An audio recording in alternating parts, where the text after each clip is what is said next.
This story delves into the intricate and often painful decisions people make, shaped by trauma, responsibility, and the unwavering desire for a better life.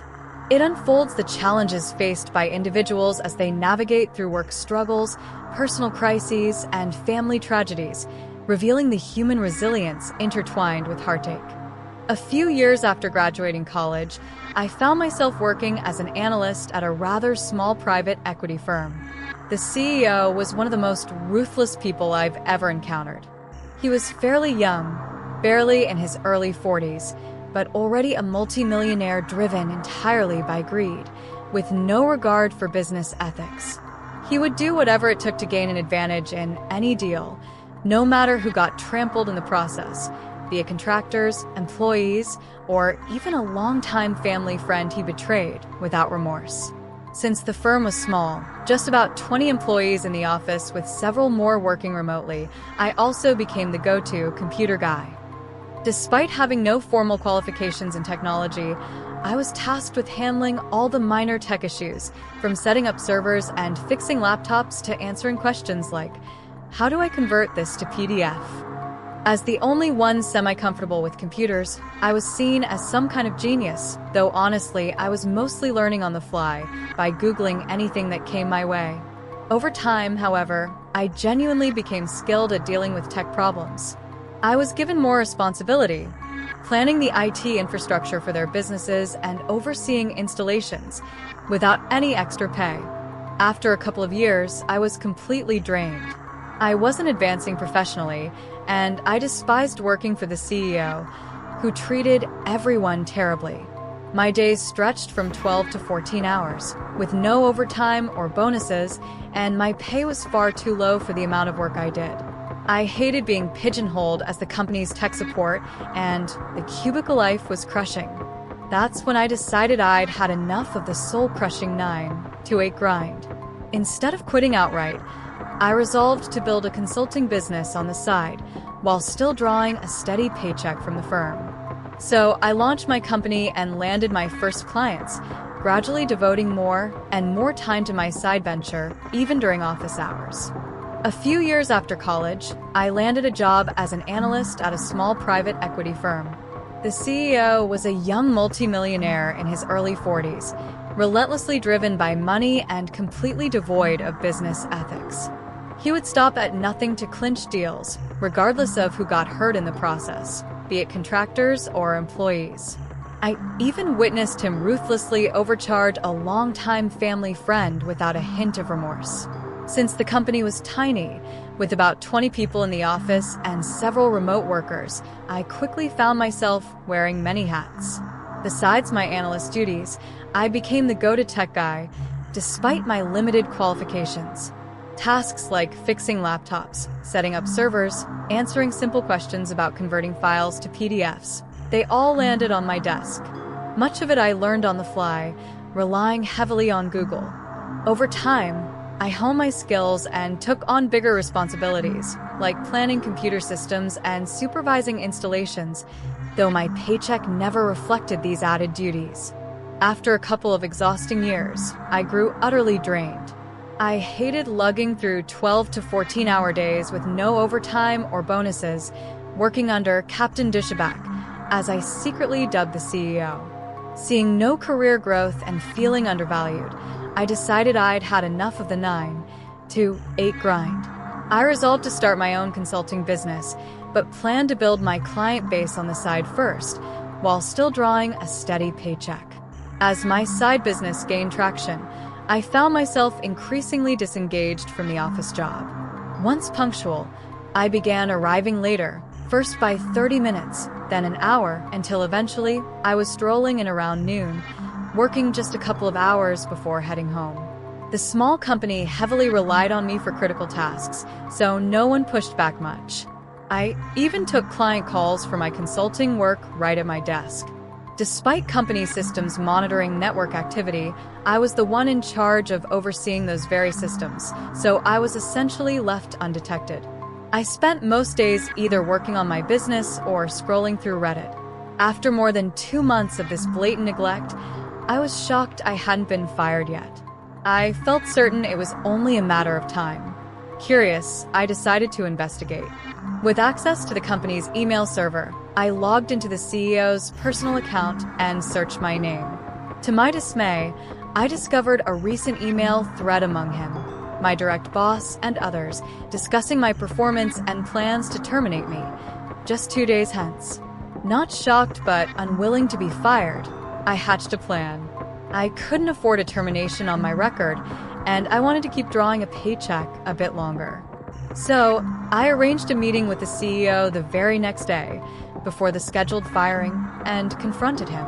I admitted, "Look, I know I've been a shitty employee lately. I'm sure you noticed. If I'm right, you're probably planning to let me go soon." The expression on his face was priceless, like I'd read his mind. He stammered but said nothing definitive, clearly caught off guard. I proceeded to explain honestly that my heart wasn't in the job anymore. I told him I was an entrepreneur at heart and intended to start my own company, but acknowledged the responsibilities I held there. I laid out all the critical projects and tasks I managed, watching as it dawned on him how much trouble losing me would cause. Then, I proposed a compromise.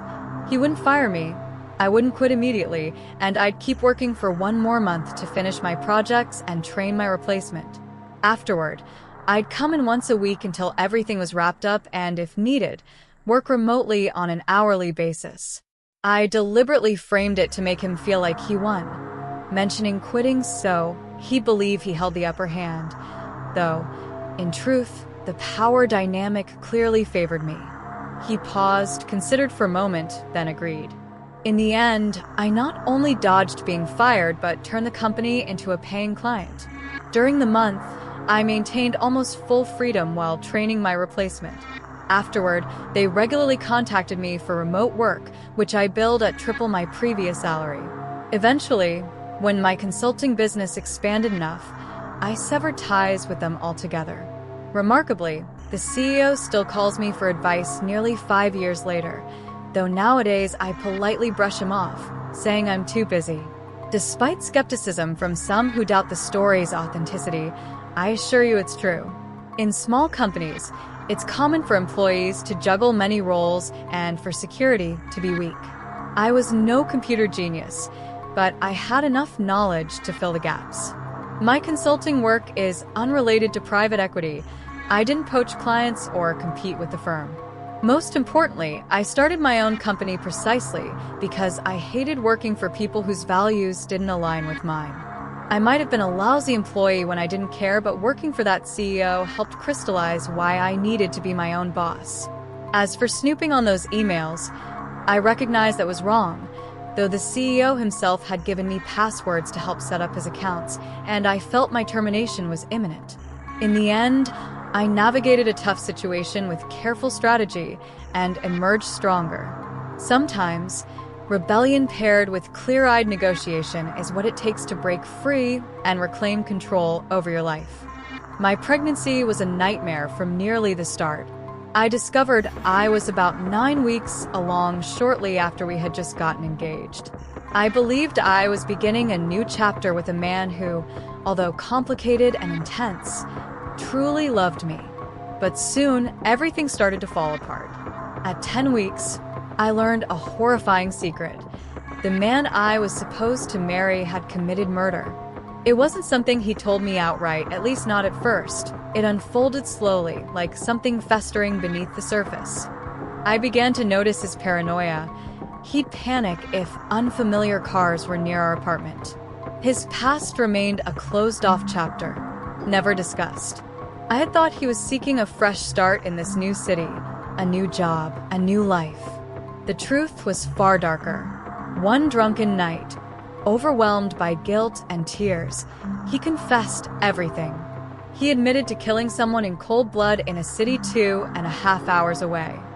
He didn't offer vague hints or half-truths. It all poured out. He even showed me the police report, the mugshot of his friend, who was serving time for the crime he committed.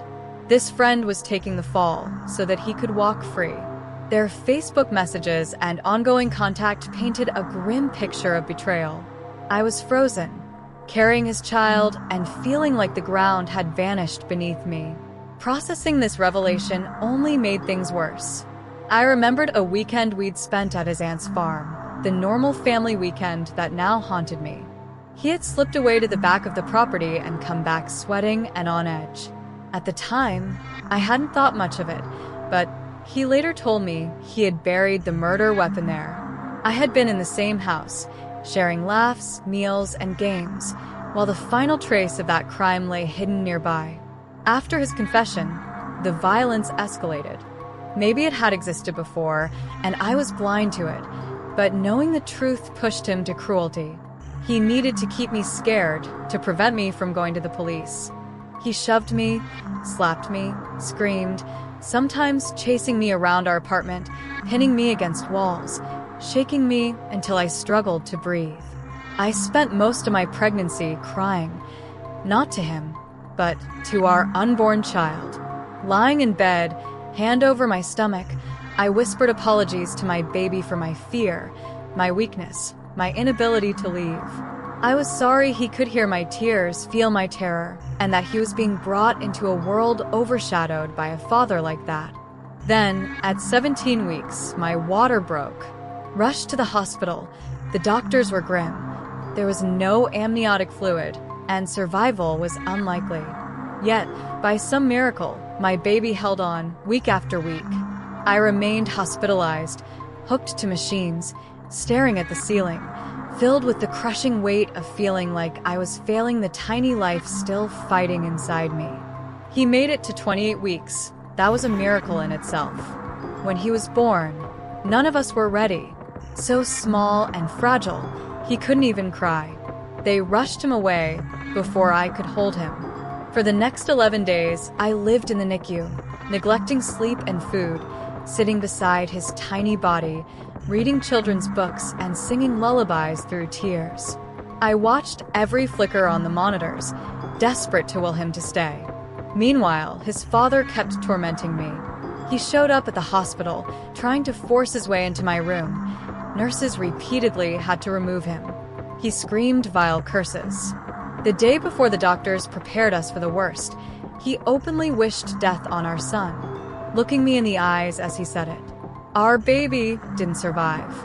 46 hours and 45 minutes later, my son passed away. No words suffice to describe burying your own child, the unbearable silence of a life so brief. But deep inside, I felt a terrible relief.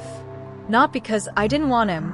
I loved him with every part of me, both then and now. But relief that he would never have to live with that man. That son's father, who had taken a life before, filled our home with fear, and destroyed any chance at a safe family. Had my son lived, I would have been tied forever to that man, a custody nightmare, constant fear, forcing my child to visit the man who once whispered hatred in a hospital room.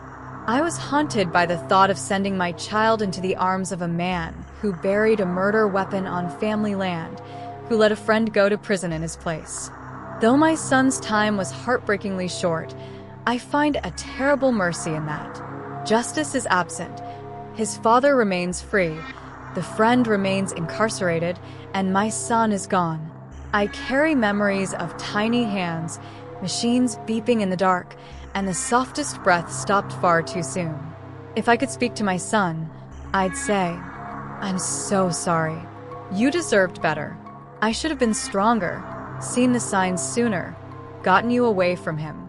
But I loved you. I still do. And in some twisted way, I hope you never felt the fear I felt, that your brief time here was peaceful, cradled by the gentle voices of nurses who made you feel safe. I think about you every day, longing to hold you once more without machines, without noise, just you and me. My little boy, I hope you know how deeply you are loved and that I tried my best. I wish I could have done more. My son arrived prematurely at just 28 weeks. Despite the doctor's grim outlook, he fought valiantly for 11 days in the NICU, surrounded by machines and nurses who did their best to comfort him when I couldn't.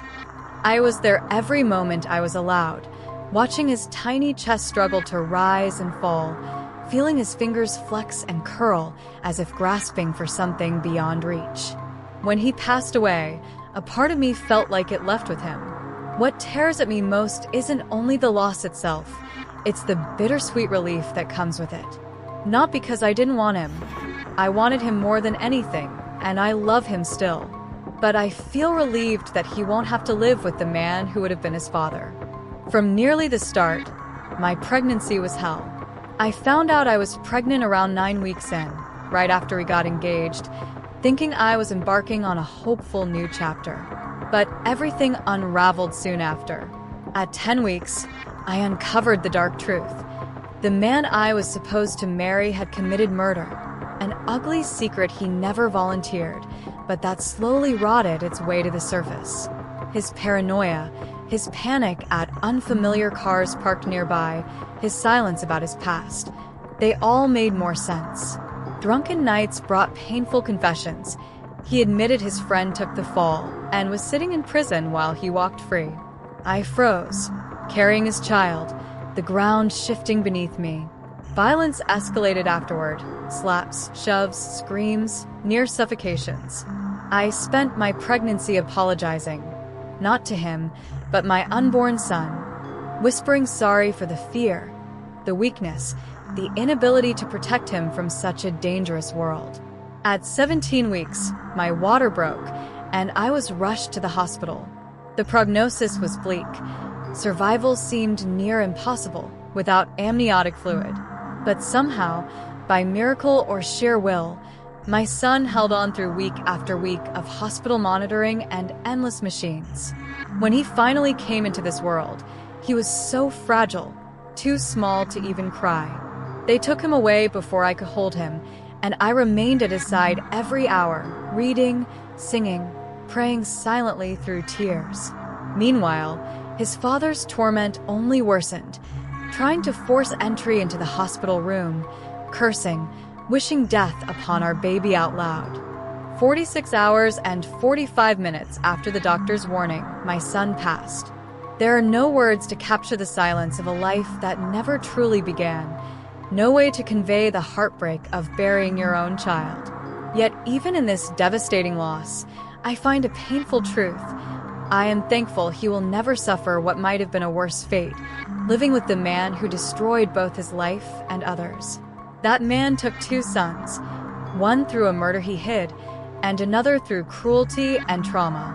I think about what life would have been like if my son survived, and the terror it evokes. The custody battles, the constant fear, the visits forced upon a child by a man who whispered hatred beside my hospital bed. I loved and still love my son with all my heart, but in some twisted way, his passing feels like mercy. There is no justice here. The man who caused this remains free, his friend still behind bars, and I am left clutching memories, tiny hands, beeping machines, soft breaths that ended too soon. If I could say anything to my son, it would be, I'm sorry. I'm so deeply sorry. You deserved better. I should have been stronger, seen the signs sooner, saved you from him. But I loved you. I still do. And I hope, in some painful way, that you never felt the fear I carried, and that your brief time here was peaceful, that the nurses' gentle voices made you feel safe. I think of you every day and long to hold you once more, free from noise and machines, just you and me. My little boy, know that you are deeply loved. Our family was shattered by the terrible aftermath of our daughter's assault. She was only 14 when it happened, and the impact devastated her childhood and uprooted our entire lives. Despite our best efforts to raise her well, something beyond our control tore her world apart, leaving scars that no counseling could heal. She became emotionally numb, isolating herself as if she were an island, shutting out anyone trying to reach her. We bore the heavy weight of guilt, blaming ourselves for failing to protect her. Her worsening mental health forced us to pull her out of school and homeschool her, hoping to shield her from a world that no longer felt safe. Night terrors plagued her, and her attendance was sporadic. Our decision, though made with love, may have been overprotective, but we desperately wanted to keep her safe. Then, to our shock and heartache, we learned she was pregnant, carrying the child of her attacker. We urged her to consider termination due to her young age and the circumstances, but she refused. Respecting her choice, we kept her home to give birth, pledging to raise the baby ourselves, as her sibling, to provide the love and stability she deserved. This arrangement was partly driven by our fear of societal judgment and our desire to preserve some semblance of a normal teenage life for her. For a while, things seemed manageable. Our daughter spent time with her baby whenever she wanted, a bittersweet closeness that was better than adoption. But soon, her mental state deteriorated further. She battled escalating suicidal thoughts, pushing us away even as she spiraled deeper into despair. Despite multiple hospitalizations, we could not reach her, and eventually, she succeeded in ending her own pain and life. The loss was indescribable. In the initial crushing grief, we wrongly directed blame toward the baby, the living embodiment of the trauma, denying the reality of our own heartbreak and responsibility. With time, clarity emerged. The innocent child was not at fault and deserved a life cherished and nurtured. We committed ourselves to giving her the best life possible, lavishing love, experiences, and opportunities we wished our daughter had. We enrolled her in private school, took her on holidays, and treated her as a precious gift. Yet, the truth we carry is a heavy, silent burden. Our granddaughter, full of love and warmth, believes we are her parents. We have concealed the painful reality that she is our granddaughter and that her mother, our daughter, has passed. We have not told her, fearing it might break her spirit just as our daughters were shattered. It is a protective lie born from love and desperation. Every time she says, "I love you," it pierces us deeply, knowing the complex legacy she unknowingly inherits. Neither our parents nor anyone else knows the full truth. This secret isolates us, and only my wife and I share this weight, bound by sorrow and the fear of losing another beloved soul. The pain remains soul-crushing, a reminder of the fragile, heartbreaking consequences trauma leaves in its wake. The years following our daughter's tragic ordeal brought the birth of her child, a granddaughter we have come to cherish deeply. Raising her has been a blend of immense love and a heavy responsibility, weighed down by the secrets we carry about her mother's past. Though she lives a life filled with opportunities and affection, the truth has been carefully shielded from her, a protective barrier we have built out of fear and pain. We see in her the innocence that was lost too soon in her mother, and we strive every day to nurture her in a way that might break the relentless cycle of suffering that has plagued our family. Yet, with every hug, every "I love you, Mom" or "Dad" she utters, the bittersweet sting reminds us of the complex web of loss and hope interwoven in our lives. It is a quiet torment, wanting to be honest with her, but terrified that revealing the harsh realities might shatter her fragile world. In the hush of these moments, we wrestle with our own guilt and aching hearts, yearning to protect her from a painful legacy, while silently hoping she can grow strong enough to thrive beyond it. The past remains a heavy shadow, but our greatest hope is that this love and shelter will be the beginning of an end to the generational cycle of pain. Each character in this story wrestles with the heavy burden of their choices, shaped by painful pasts and the harsh realities they face. From the disillusioned analyst navigating a toxic corporate world to the pregnant woman enduring abuse and tragic loss, and finally the family grappling with the aftermath of trauma and the difficult decisions surrounding their granddaughter, their lives are deeply intertwined. Their stories reveal an unrelenting cycle of love, loss, survival, and the complex interplay of responsibility and pain. Through their experiences, we glimpse the relentless challenges of confronting trauma and the enduring hope for healing amidst sorrow. If this story resonated with you, please consider subscribing, liking, and sharing your thoughts. Your support means a lot, and helps bring awareness to these difficult but important experiences.